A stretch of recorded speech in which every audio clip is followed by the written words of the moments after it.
નમસ્કાર. ચાલો આજે વાત કરીએ કર્ક રાશિની. એ રાશિ જેનો સ્વભાવ બિલકુલ ચંદ્રની કળાઓ જેવું છે, ક્યારેક ભરતી તો ક્યારેક ઓટ. આજે આપણે આ અત્યંત લાગણીશીલ અને કાળજી રાખનારી રાશિના ઊંડાણમાં ઉતરીશું. એમના સ્વભાવ, એમના પ્રેમ અને ખાસ કરીને ચંદ્ર સાથેના એમના અતૂટ સંબંધને સમજવાની કોશિશ કરીશું. તો ચાલો આ જ્યોતિષીય સફરની શરૂઆત કરીએ. અને હા, આપણે આજે બધી વાત કરવાના છીએ એનો આધાર છે શ્રી મયુર ગિરીશભાઈ ભુગાયતા દ્વારા તૈયાર કરાયેલું સંકલન. તો ચાલો જોઈએ કે એમના સંશોધન પ્રમાણે કર્ક રાશિના લોકો કેવા હોય છે. એક વાત વિચારો, શું કોઈ માણસનો સ્વભાવ ચંદ્ર જેવો હોઈ શકે? મતલબ સતત બદલાતો રહે, ક્યારેક એકદમ શીતળતા આપે તો ક્યારેક અચાનક ગંભીર થઈ જાય. આમ તો આ એક કલ્પના જેવું લાગે ખરું, પણ કર્ક રાશિના લોકો માટે આ જ એમની વાસ્તવિકતા છે. તો આનું કારણ શું છે? કારણ છે એમનું ચંદ્ર સાથેનું જોડાણ. કર્ક રાશિને ચંદ્રનું સંતાન પણ કહેવાય છે. અને બસ આ જ આકાશી કનેક્શન છે જે એમના મૂડ અને લાગણીઓમાં ચંદ્રની કળાઓની જેમ જ ભરતી અને ઓટ લાવે છે. જો આપણે કર્ક રાશિને મૂળભૂત રીતે સમજવી હોય તો 3 વસ્તુઓ યાદ રાખવાની. 1. એમના સ્વામી છે ચંદ્ર.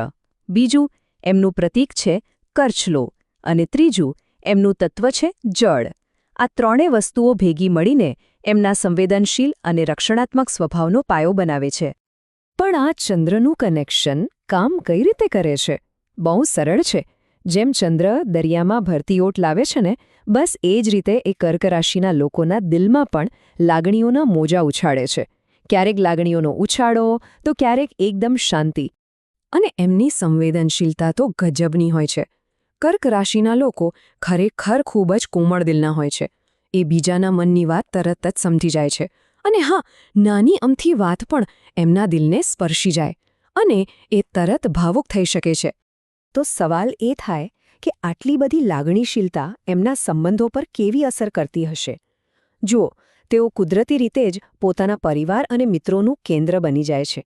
જાણે કે એક ગુરુત્વાકર્ષણ બળ હોય જે બધાને પ્રેમ અને હૂંફથી પોતાની તરફ ખેંચી રાખે.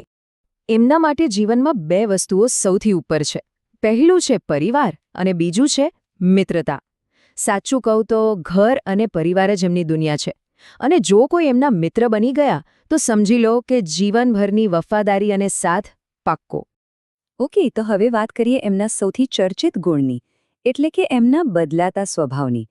ઘણા લોકો આને નબળાઈ સમજે છે, પણ હકીકતમાં આ તો ચંદ્ર સાથેના એમના ઊંડા કનેક્શનનું સીધું પરિણામ છે. જેમ ચંદ્રની કળાઓ બદલાય છે, બસ એ જ રીતે એમના મૂળમાં પણ ભરતી ઓટ આવે છે. ક્યારેક પૂનમના ચંદ્રની જેમ તેઓ ઉત્સાહ અને ખુશીથી ઝળહળી ઉઠે છે, તો વળી ક્યારેક અમાસની રાત જેવી ગંભીરતાને શાંતિ છવાઈ જાય છે, એકદમ અચાનક. પણ વાત ખાલી લાગણીઓ અને સ્વભાવની નથી. એનાથી પણ આગળ વધીએ તો કર્ક રાશિના લોકોમાં એક અદ્ભુત શક્તિ છુપાયેલી છે. એ છે એમની અંતઃપ્રેરણા અને એમની સર્જન શક્તિ. આ એમની આંતરિક શક્તિ છે ને, એ 3 સ્ટેપમાં કામ કરે છે. પહેલું સ્ટેપ છે એમની ધારદાર યાદશક્તિ. ભૂતકાળની કોઈ વાત એ ભૂલતા નથી. આ જ યાદશક્તિ એમની અંતઃપ્રેરણા એટલે કે ઇન્ટ્યુશનને મજબૂત બનાવે છે. અને છેલ્લે આ બધું મળીને એક સિક્સ સેન્સ જેવું બની જાય છે, જેનાથી એમને ભવિષ્યમાં શું થવાનું છે એનો અંદાજ આવી જાય છે. અને આ સિક્સ સેન્સની સાથે સાથે એમનામાં કળા પણ છુપાયેલી છે. કળા, સંગીત, સાહિત્ય આ બધામાં એમને બહુ ઊંડો રસ હોય છે. એમની કલ્પના શક્તિ એટલી જબરદસ્ત હોય છે કે એ કુદરતી રીતે જે કલાકાર બની જાય છે. સારું, તો આટલું બધું જાણ્યા પછી હવે અંતમાં કર્ક રાશિના લોકો માટે એક બહુ જ જરૂરી સલાહ છે.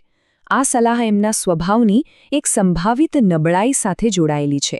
એમના માટે સલાહ એ છે કે કર્ક રાશિના જાતકોએ વધુ પડતી ચિંતા અને નકારાત્મક વિચારોથી બચવું જોઈએ, કારણ કે તે તેમના માનસિક સ્વાસ્થ્ય પર અસર કરી શકે છે. જો એમની જે સંવેદનશીલતા છે ને, એ જ ક્યારેક એમને વધારે પડતી ચિંતા અને નેગેટિવ વિચારો તરફ દોરી જાય છે. એટલે પોતાના માનસિક સ્વાસ્થ્ય માટે આ નકારાત્મકતાથી બચવું એમના માટે ખૂબ જ જરૂરી છે.